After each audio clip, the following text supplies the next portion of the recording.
alien spacecraft did not crash in Roswell, New Mexico in 1947.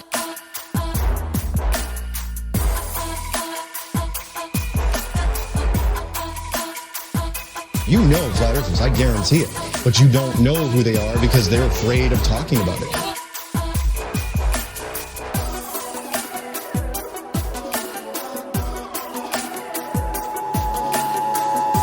This is not a test. This is your emergency broadcast system.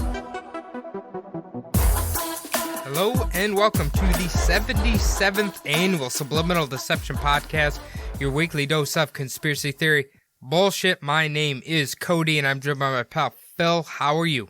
Doing good, buddy. How about yourself? Not doing too bad. You left at the perfect time because I'm kind of freezing my balls off here. Yeah, I kind of think so too, because when I flew in, it was in the late afternoon, decent weather out, but the entire week has been highs in the mid-90s. So definitely a lot cooler than when I left. You probably weren't here long enough to, get shocked from the weather change, I suppose. Well, that last day when I was walking to the airport from the parking lot, I could definitely feel it. It was pretty cool. Really? Yeah. Well, Phil, why don't you tell us about some of the news in the conspiracy world? Well, first off, I really just wanted to thank all of the listeners and everything. We just hit 100,000 downloads. So figure that's pretty, not exactly main page conspiracy news, but thanks everybody for that. Yeah, absolutely. Thank you. I was going to ask you real quick. Did you hear about all of the fires that are going on in California right now? I have. Yeah. So apparently it was all started by a gender reveal party. Well, that's about the most stupid shit I've ever heard. Yeah, I couldn't quite believe it when it's started by humans, so yeah, I could believe it. But yeah, it's the memes that have been going around about that are just pretty crazy. But yeah, hopefully everyone out there is safe and not losing their homes. But it looks from the pictures that I've seen, there's been quite a few homes that have been lost and a lot of people's property. And I'm not sure exactly if anyone's lost their lives over it yet, but hopefully not. I mean, whatever happened to just simply I don't know, what do? You pop a string balloon and here comes blue or pink confetti out of it, or you bring out a cake that's blue or pink, or you do a burnout with those tires that change color based on the smoke. Whatever happened to just doing that? Why do you have to? I'm assuming it's a firework or something.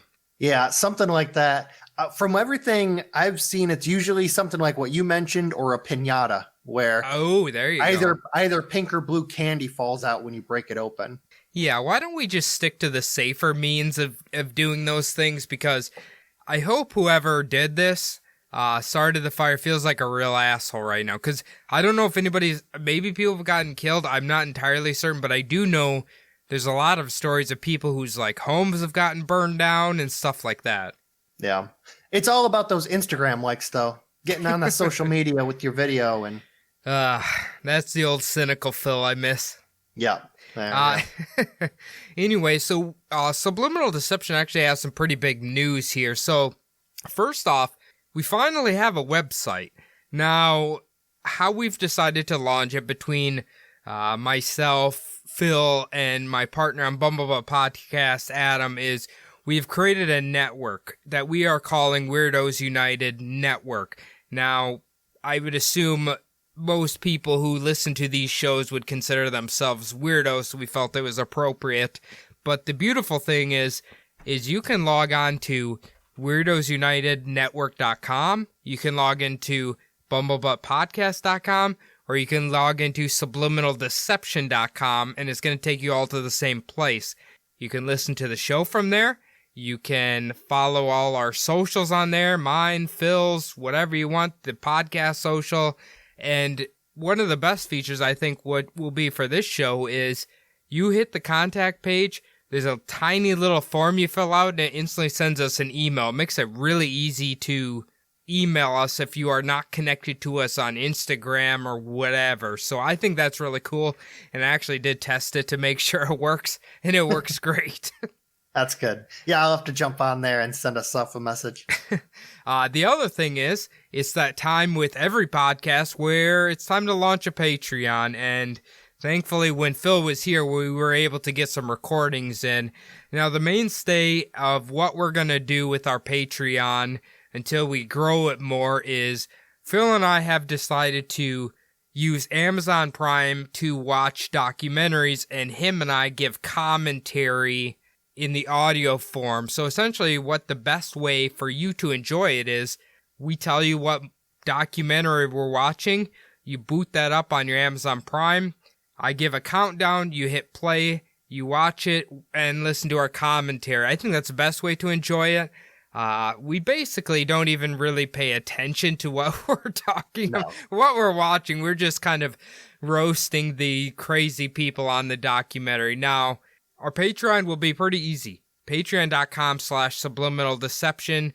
$2 and up will get you access to this audio. We're going to start off with a real hot one. I don't even know how I found it in the fucking cellars of Amazon Prime, but it's going to be, what is it? Time Traveler from 3036.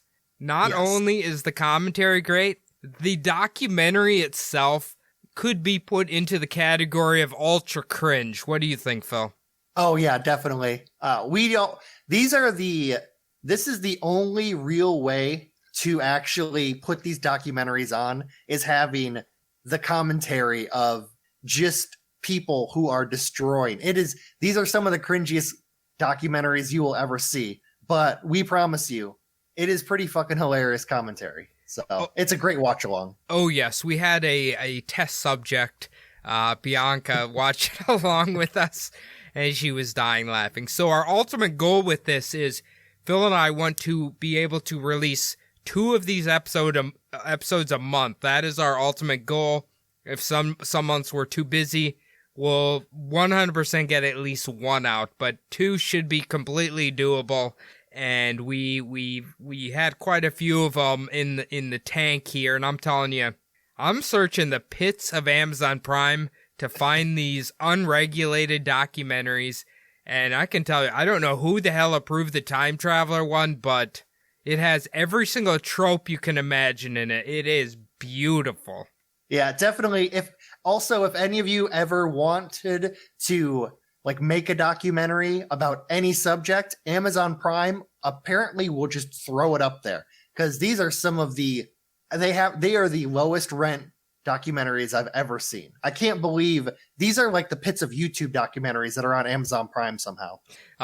Honestly, you brought up a good point before you left. YouTube is a wide open market as well, so we'll probably end up doing some of them. But yeah, basically we're going to start the Patreon. We're going to release the audio. We're going to get some stickers. We're going to take that money and then hopefully reinvest it into getting some shirts. Phil has seen the prototype design that I'm working on. I think it's pretty fucking sweet. It'll make an awesome shirt. And we'll just keep doing stuff like that. Keep growing the Patreon. That's our goal. If you really appreciate the show, we really appreciate the support. Anyway, Phil, that's out of the way. Should we dive into this week's conspiracy? Yeah, let's hit it. All right. Well, we haven't done one for a while, so I wanted to go into a UFO case. All right. Now, this one is the Salta UFO case. Have you ever heard of this? No, I have not.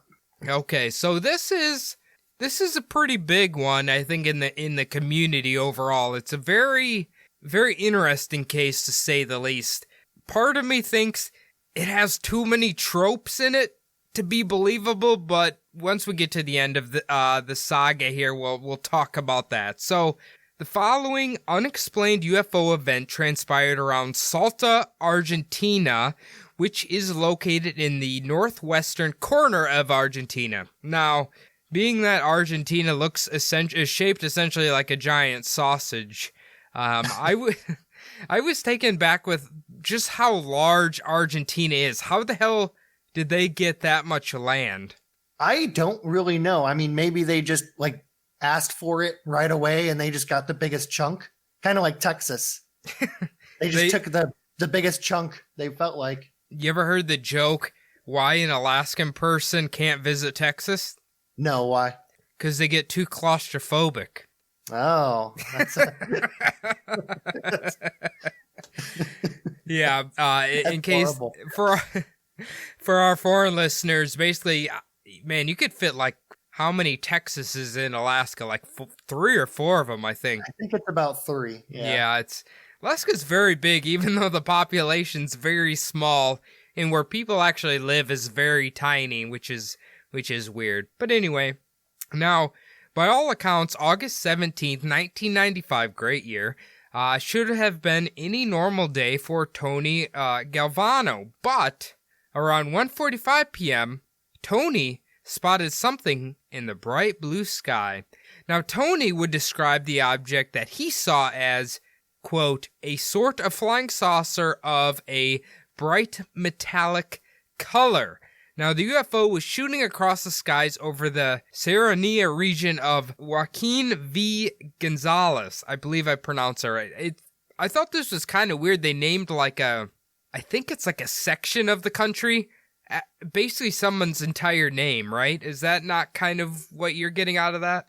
Yeah, I think it maybe was just that one dude thought that he was the first person ever to see it and just planted his flag down. Okay, how rich and powerful would subliminal deception have to become where we could rename Lime Springs, Iowa like Cody Wong in Iowa? I think we would need about $8.50. Okay, we're going to bring in a Knights of Columbus club, and we're going to put 2 new bars, and we'll bring back an ice cream shop, and I think we can own it. Yeah, they got a Casey's now, so they're on the up. But it's like on the outskirts of town. You wouldn't even have to enter the town itself to know it exists. That's the best place for anything, is to not be in that fucking town. All right, now here is a very interesting thing Tony would say later. While he was witnessing the flying object overhead, there were 2 other projectiles following it that he believes were missiles. Okay, now we've talked about a few other UFO cases where it seems like they could be under attack sometimes. You remember those? Yes. I was also thinking it kind of sounds like there's some stories that you hear where the UFO seems to break apart, or there's little, like almost like probes that come out of it and follow it around, or go off and do other little missions and then come back. Well, I assume you've seen the videos where you almost see like the light ball, and then there's like little fireballs that like split apart and then like merge together again. Have you seen some of those? Yes. Yep. Those are the ones I was talking about. Oh, okay. Well, let me keep reading here. Eventually, the missiles would strike the UFO, which, according to Tony, the craft then began to fail and just fell to the ground. Just a second after hitting the ground, Tony said there was a powerful explosion followed by intense seismic movement. So I don't think these are probes. Well, maybe it's probes. Maybe it was like the Nova Scotia UFO that was like failing and coming down, and the other craft was trying to save it. But it almost sounds like this thing was being attacked by some sort of military force. Could have been. It kind of made me think up in northern Argentina, I think that's where a lot of like the Nazis after World War II. Oh, that is a good point. I mean, would they have enough power to have like an anti-UFO missile though? Probably not in the 1990s, but I mean, unless they're shooting goddamn bratwurst and sauerkraut at it, I don't know what the hell they could be doing to it. Yeah, I imagine in the 1990s, there had to have been military forces in South America that could afford surface-to-air missiles. By the time we get to the end of this, the thing I'm kind of starting to wonder is if, I don't know what government it is, if it's all of the governments or if like each government has like a secret program, but it seems like the Earth just has defenses that we don't know about that attacks these UFOs. Well, it was, we were talking about the UFO down in South Africa, and it seemed like they were interested in that UFO, and they're not exactly a first-rate power, so. Yeah, and you said there was rumors about Russia shooting these things out of the sky too, correct? Yes. Yeah, that was Russia's basically what they would do, like back in the Soviet Union days. Any UFO that they saw, they would try to shoot it out of the sky. Even if it meant losing the pilot who went after them, they would try to take them down. Jesus. Supposedly. I mean, that's the Russian way. Yeah. What if all the UFOs were actually just like intergalactic Jehovah's Witness, and they were trying to deliver the message of Jesus Christ and the kingdom of heaven, and they set up earth defenses to to stop them? That would be, I wish that like my apartment had the same kind of defenses whenever someone would come around knocking on my door. All right, now here's the interesting thing. I mentioned the seismic movement. Now, according to multiple witnesses, the seismic activity could be felt from almost 200 miles from the crash site. That would have to be a very large explosion, wouldn't you think? Yeah, that is almost as powerful as, say, possibly Rosie O'Donnell's falling to the ground. It's Jesus, Phil. quite a big earthquake. I mean, yeah, that could be. Or a pack of Steelers fans all chanting at once. That is true. Spinning the terrible towel. I was trying to think what the Steelers did, and I forgot they spin the terrible towel in their little stadium named after condiments. They should use those towels to clean up the city a little.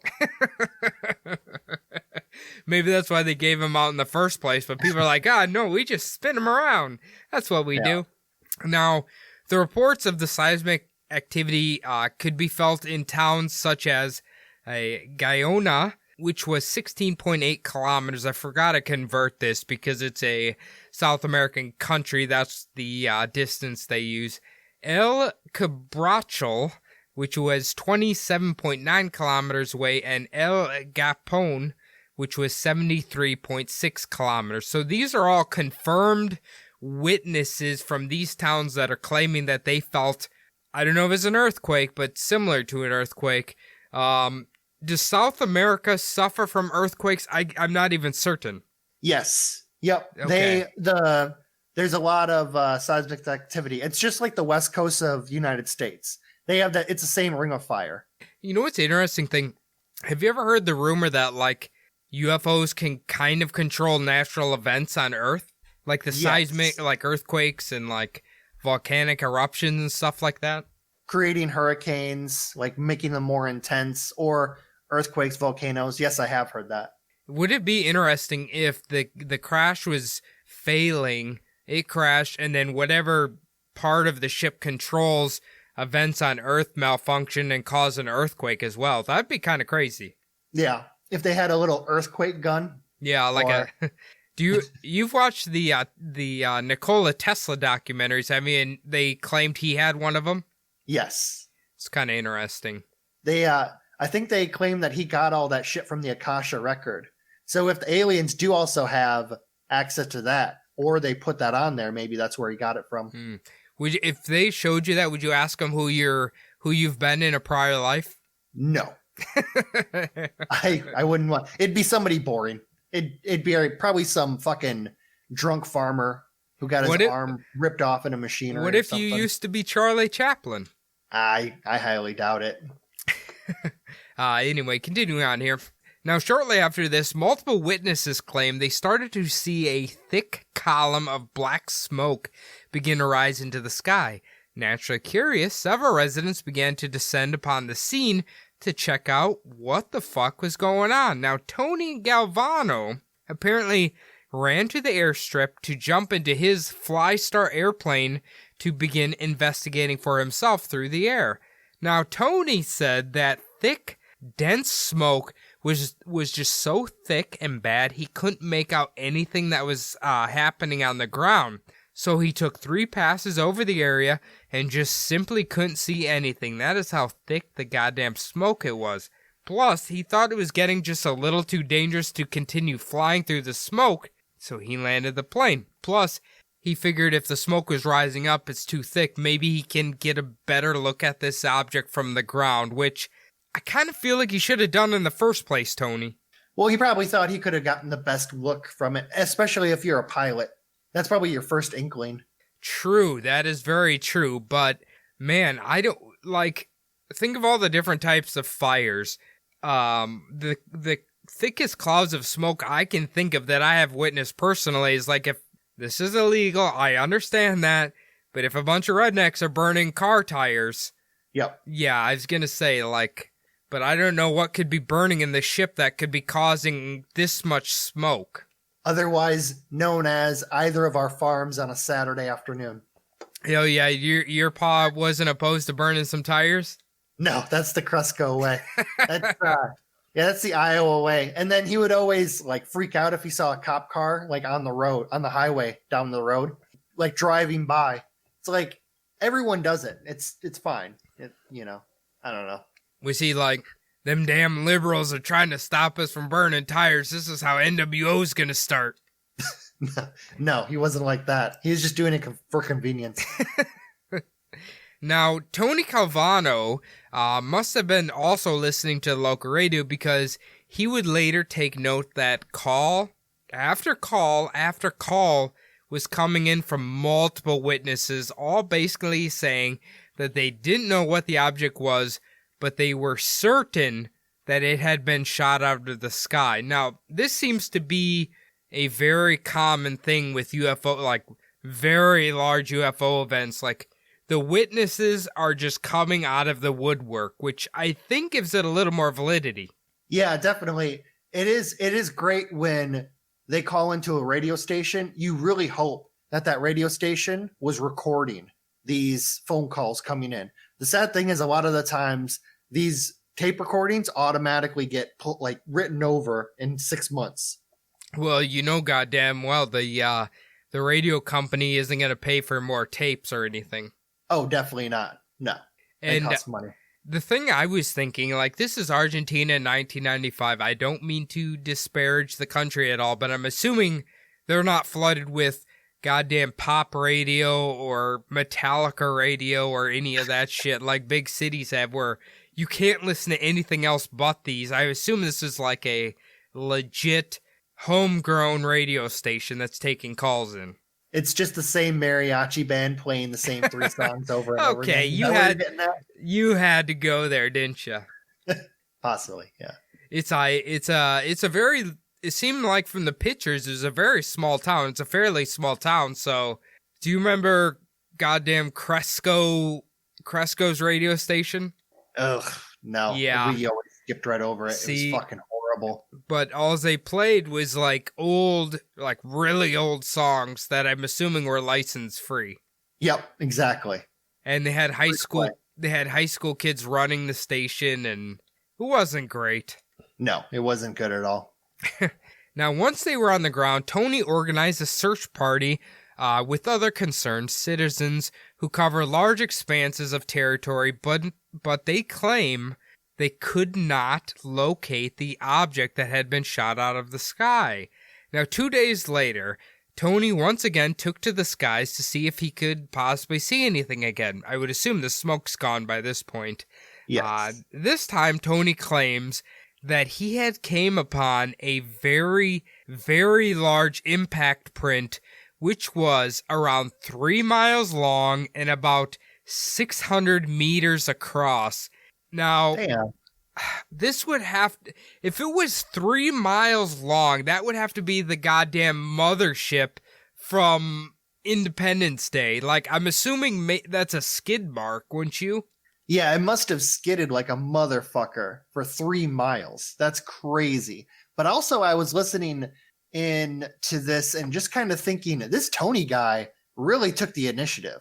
Like, it's kind of, I don't know if he's like an important citizen around town, if he's like a pilot and he's organizing all of these search parties, but...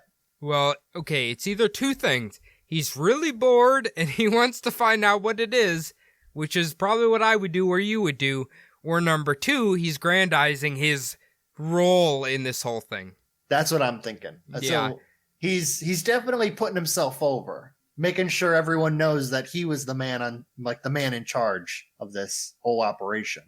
He probably woke up in the morning. His mom made him, why can't I think of huevos rancheros? She's like, Tony, I think maybe you should get in the plane and go check out that shit. And that's what he did. They could be. Yeah. No, tell your D&D friends to go fuck themselves. You've got fucking, you got planes. You got a plane to go get into. I mean, goddamn, if you have your own plane, you might as well be flying it around. Yeah, it's true. Now, according to Tony, it was very apparent that whatever had crashed here or was sitting here had formed an imprint that was formed by an immense amount of friction heat. So this is what he claims, like you could almost see this thing was like liquid hot, came crashing in there. I guess we all know what burnt, I don't want to say burnt dirt, but essentially that's what it looks like. Kind of like that, like the charred earth. Yes. Yeah. He just said it was very apparent that something really hot had crashed in here. Now, additionally, he noticed that the trees in the area had been tossed side to side, and some of them were completely ripped and torn out of the ground. He also claimed that some of the trees had strange damage that almost looked like they had been sprayed with a type of acid or something. He saw all this from the air? Yes. Okay. I'm assuming maybe he was flying low enough where he could see, but essentially this kind of fits into the object, really hot object came in, crashed there, maybe a UFO or something sprays out liquids that we don't know and it melted the tree branches or whatever. In Star Trek, the coolant that they use to cool down the engines like destroys like biosubstance. So maybe it's that shit. Wasn't that one of the theories that like an alien ship runs off antimatter? Oh yeah, that was like that was the last UFO episode we did. Yeah. That it ran off antimatter? Yeah. What's the okay, I've heard the antimatter, and then when they saw the Foo Fighters during World War II, didn't they think it was a mercury-based something another? Yeah, that was the bell. The German bell, the Nazi bell. That was that's what they think was run off of spinning mercury. Interesting. So mercury's not just used to kill you from eating farm-raised fish and take your temperature? Pretty much, yeah. It has another use, apparently. Well, it must have somehow created an immense amount of energy or something to propel you. Yeah.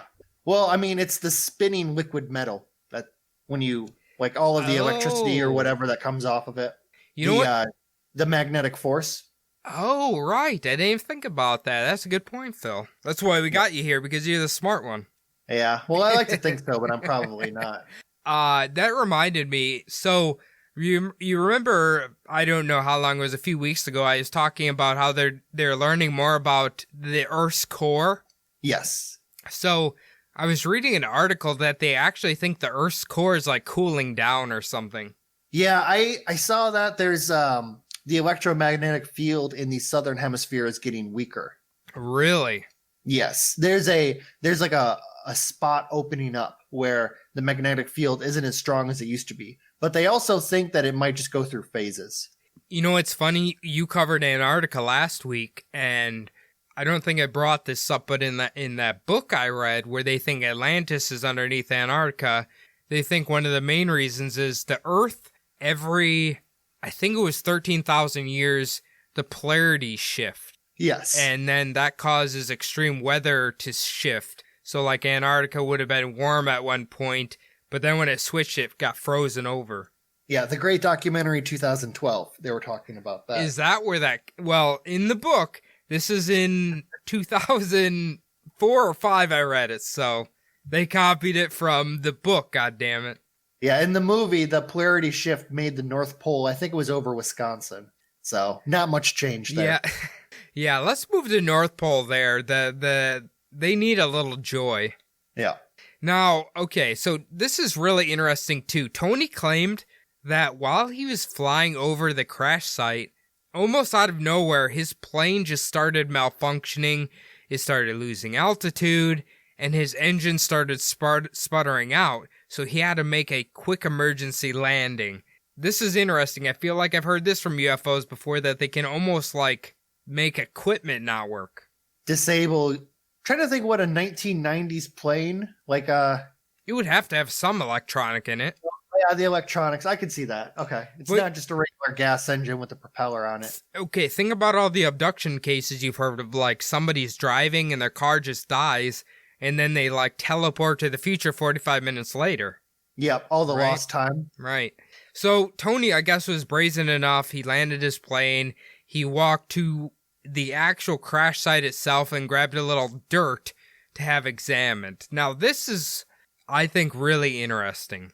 Tony would claim that the dirt he picked up was like nothing he had ever seen before. He referred to it later as, quote, a strange dust. Now, the dirt would be examined by specialists at the University of La Plata. They would find the dirt contained 99% potassium, with the remaining 2% being an unknown material. According to them, these substance levels are not recorded anywhere else on Earth. Apparently, future samples taken from this exact same area would never have the same results again. So, either the world's largest hot banana crashed into this site, or something funny's going on. I was just about to say, possibly this UFO was piloted by Donkey Kong himself. And as the plane was crashing, he was carrying contraband bananas and he threw them out the window. And that's where all of the burnt potassium's coming from. Ooh, you know what? You just led us into the perfect transition here, where if those who choose to be our Patreons listen to the Time Traveler episode, you're going to learn how goddamn important bananas are. Oh, yeah, definitely. But it's yeah, a really important thing for the future. But I think you nailed it on the head. Donkey Kong was flying the ship, Diddy Kong was blowing him, and he crashed into his and spilled his bananas everywhere. Yeah, just a little spoiler. Invest in Chiquita. Because Yes. fruit and vegetables are going to become very important, especially bananas. Well, no, he said they're free. The Time he Traveler. said they were. He said that you couldn't just get them anywhere, though, right? No, he said they were free. That's why he was getting arrested for blank and blank. Yeah. We're going to leave that spoiler in there, and we're not going to spoil it. You got to listen to it there. Yeah. Now, in all seriousness, though, could potassium be used for some sort of fuel source for a UFO? I don't think so. I don't know. Maybe. I don't know what a UFO would run on. It's interesting. Once again, he's implicated himself right in on it. Like the soil that gets examined, he's the one who collected it. He's the one who brought it to the university. It's like he's really putting himself over here in a big way, making himself the hero of this story. That's kind of what I was talking about in the beginning. And in about the next 5 minutes, I think, Phil, you're really going to roll your eyes a little bit. Let's get into that before we start discussing too much here. Now, Tony and other volunteers would continue to search through the area for what seems to be several days to maybe even a week after the crash. This is apparently when a bunch of black-suited men traveling in black, heavy-duty 4x4 vehicles arrived. Now, according to Tony and other witnesses, when they were approached by the men in black, they told them, "Forget it, what's coming down is very heavy." This is the quote from the Men in Black to them, apparently. Now, this is kind of interesting. Tony claims that they told them physically, but the message they were relaying to him was almost like seared into his mind. How he translated here was like letters on fire, like a subliminal message. Haha, name of the show. That's burned into your fucking head. I feel like we've heard this from Men in Black stories as well. It's almost like a type of hypnosis, like an awake hypnosis, where they implant this thing into your mind that keeps you from looking into shit or scares you away. Did we talk about a different UFO case? I can remember watching it. It was a gentleman who he came out of his house and he looked up in the sky and he like saw a UFO, and he claims like something was telling him that he needs to go back inside. Yes. Like something was telling him, don't look at this, you have to go back inside. Maybe it's something like that. Like you mentioned there, like a psychic message that is just implanted in your head. Yeah. Just something not really like, not exactly a forceful thing, but just kind of a course correction for you. We obviously haven't covered Men in Black yet. We obviously will. Phil, do you think Men in Black are a government agency, or do you believe they might be like alien police? I used to think that they were a government agency. If I had to guess anything now, I would think that they are most likely like humans and aliens kind of like working together. Because I used to think it was just humans doing this. Like they were part of like some kind of black ops or black program in the United States government. But the weird thing is you hear about them in all of these other countries too. And whenever you hear about them in other countries, they never say, oh, they kind of sounded or looked American or they spoke Spanish poorly or whatever language, you know. So I'm thinking that they might be just part of almost like the aliens are recruiting people out of these countries, like out of their governments to take care of witnesses who see them. Yeah, I could see that. One of my favorite things I've ever heard about the Men in Black is essentially their costumes, right? Yes. If you were to put a rubber chicken over somebody's head, put lipstick and eyeliner on it, and like they have like a rubber face and like rubber hands, like it almost. One of my favorite quotes was, "It looks like a raw chicken with makeup on it." And like, it looks like a 1970s facelift. Yeah.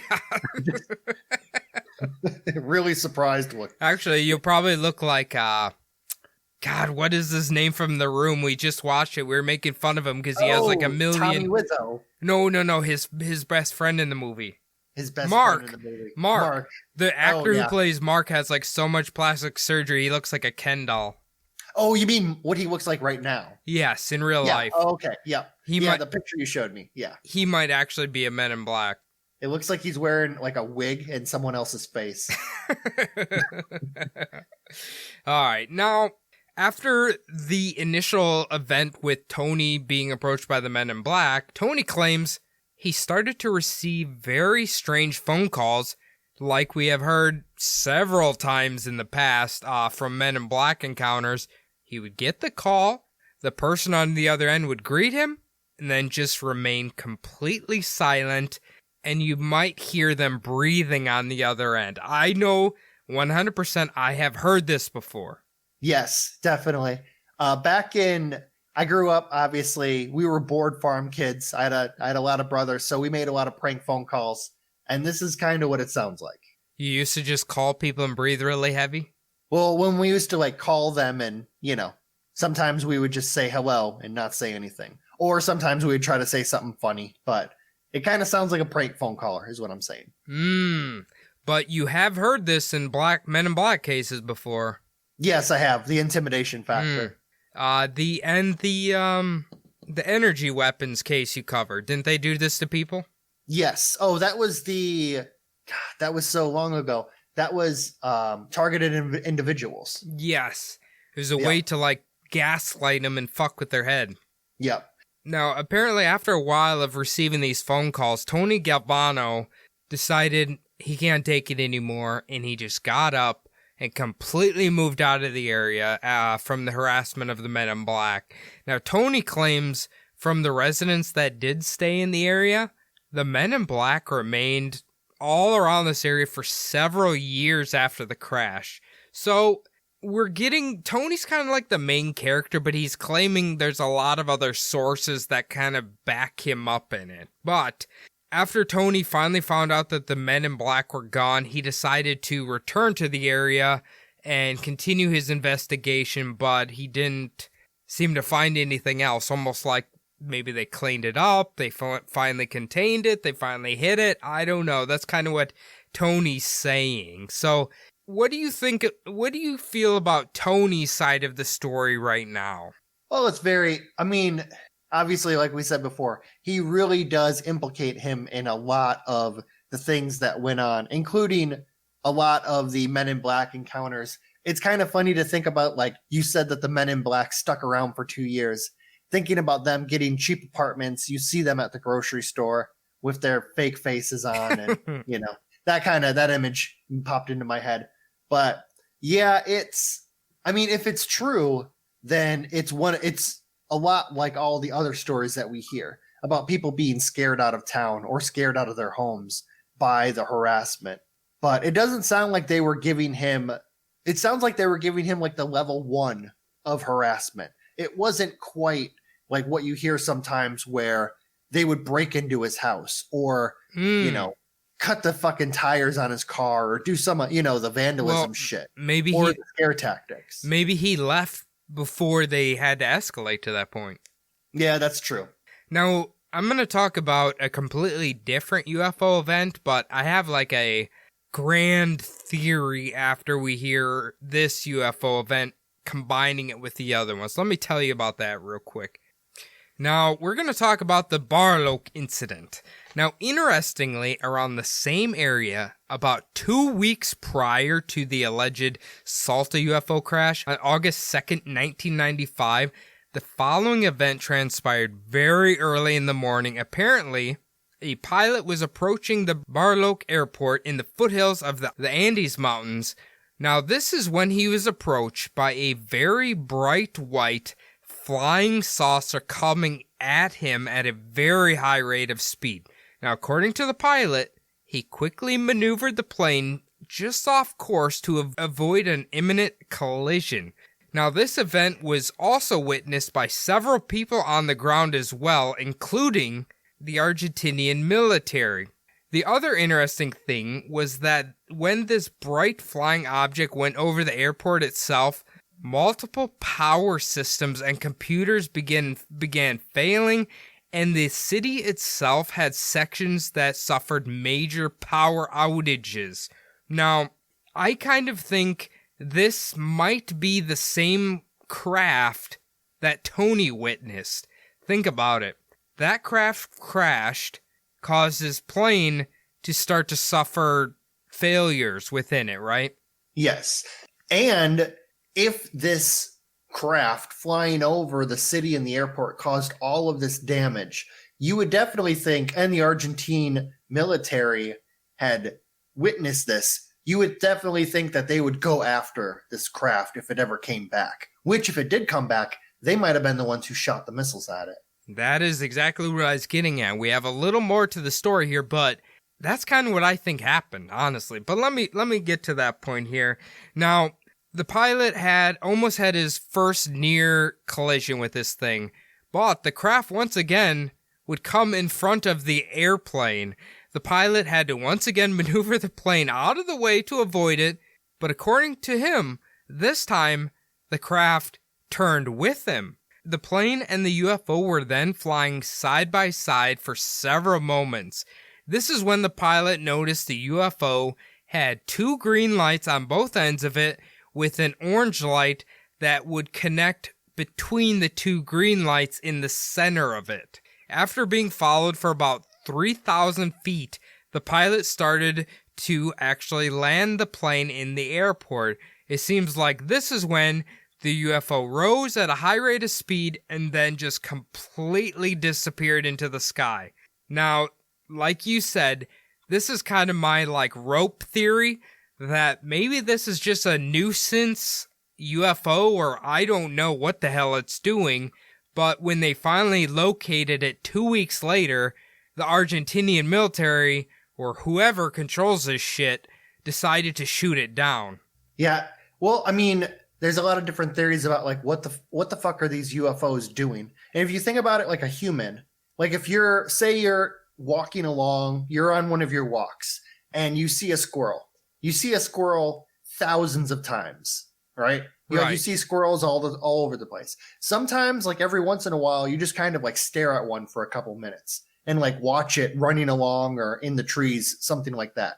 I wonder if these UFOs see airplanes hundreds of thousands of times, but every once in a while they just kind of look at one, they observe it, just oh, I wonder what this one's doing, Maybe it's I don't know if they even have them, an adolescent alien who's just hey, I want to check out these dumb primates on Earth. Ooh, look at them and their stupid little flying craft there, their shitty little plane. I don't know. It's a pimply faced alien, and he's just gotten off of his permit. He's just gotten off of his driver's permit, and he's flying on his own now. He just goes and charts his own course. Like, fuck this plane. Just flies right in front of it, playing chicken, doing drunk teenager shit. I was going to say he has a few bush lights and he's smoking Marlboro Red cigarettes and he's complaining that no other alien chicks will go out with him. He was jamming to fucking, what was this, the 90s? Yeah. He's jamming to some Nirvana on the radio. Nirvana, maybe Nine Inch Nails. It smells like Teen Spirit. Yeah. Whatever the alien version of Nine Inch Nails is, he's just balling out in there. He's feeling he's an edgy alien. He's an edgelord alien.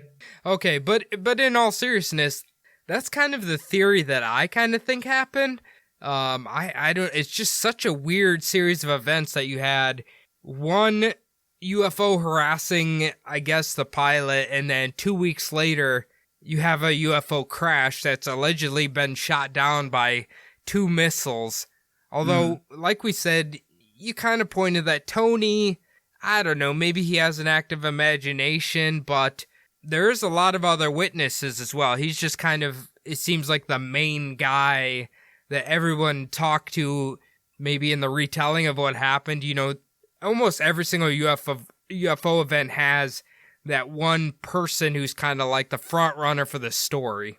Yeah, I'm remembering, actually, we were wondering if the Argentine military could actually, like, shoot had missile technology at the time. And I do remember that when Argentina and Great Britain went to war, they were worried about Argentina's missiles. And that would have been years before this. So at the time, Argentina would have had missiles of its own.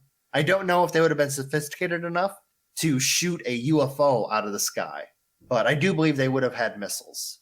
That like you bringing up the South American UFO, or I'm sorry, South African UFO and all that, it kind of like I mentioned, it kind of makes me wonder if there's not, like, I don't know, if like a secret sect of military or like Earth Defense or something that like deals with UFOs. Maybe it's even a sect of Men in Black that deal with them. I don't really know, but it just seems like where these crashes happen and people claim they're getting shot down, it's almost like they have technology more advanced than the country that it happens in, we assume, would have capability of acquiring themselves. Well, it's just like when you think about NASA, you think about, like, if there is a secret space organization within America, they supposedly have much better technology than what the public is actually able to see, like what they have. So maybe it's just like that, but with the militaries. Like, the public face on these, like, the military technology that these countries has is in no way what they could potentially have with all the secret programs. Right.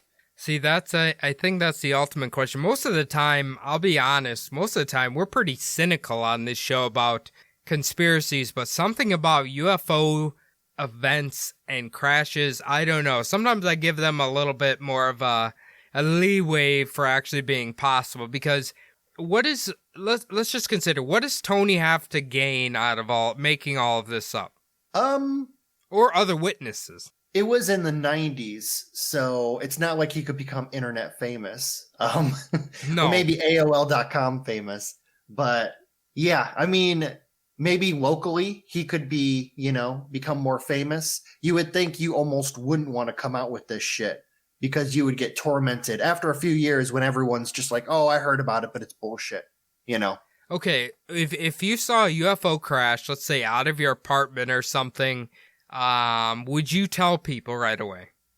Well, I mean, if it happened in the middle of the city that I lived in, I think a lot of people would see it. If it would have happened when I was in Cresco, Iowa, and if it happened to me when I was a kid, then yeah, I would have told fucking everybody. If it happened to me now, I would be reluctant. Like, I'd probably tell you and a few other people, but not everyone. You know, it's funny. This he's a fan of Bumble, but I'm not certain if he's a fan of subliminal deception or not. But he sent me a video. He lives near Rendlesham Forest, right? Mm-hmm. And he said there's always weird shit happening in the sky around there. Well, he sent me a video. I think it was from last night of lights that he was witnessing in the sky, and you can tell it's like a cell phone footage, right? Yeah. Pretty fucking crazy. I might have to send that to you, but it's... Yeah, send that to me. That sounds pretty cool. It is awesome. You do, like, they say that there is a lot of stuff that goes on in that area. But, I mean, there's also, that was the site of potentially where nukes were being stored in that area. So that also could be, because there's a lot of conspiracy that these UFOs are coming around anywhere that nukes are being stored.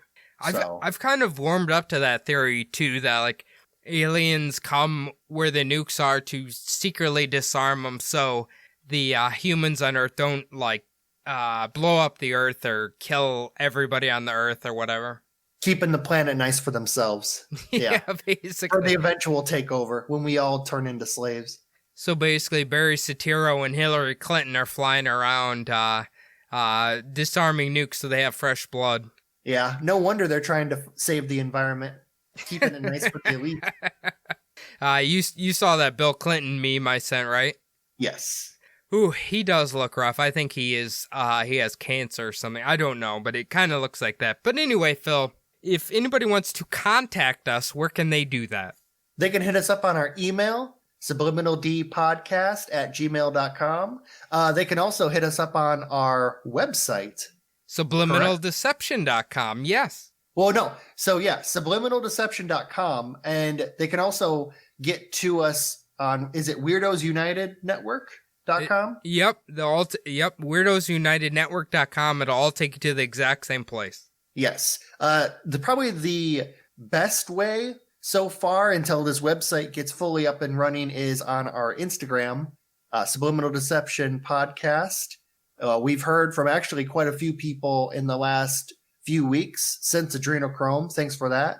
Got a really great message the other day. Yeah, that is the best way to get a hold of us. Personally, my Instagram is SDPodPhil.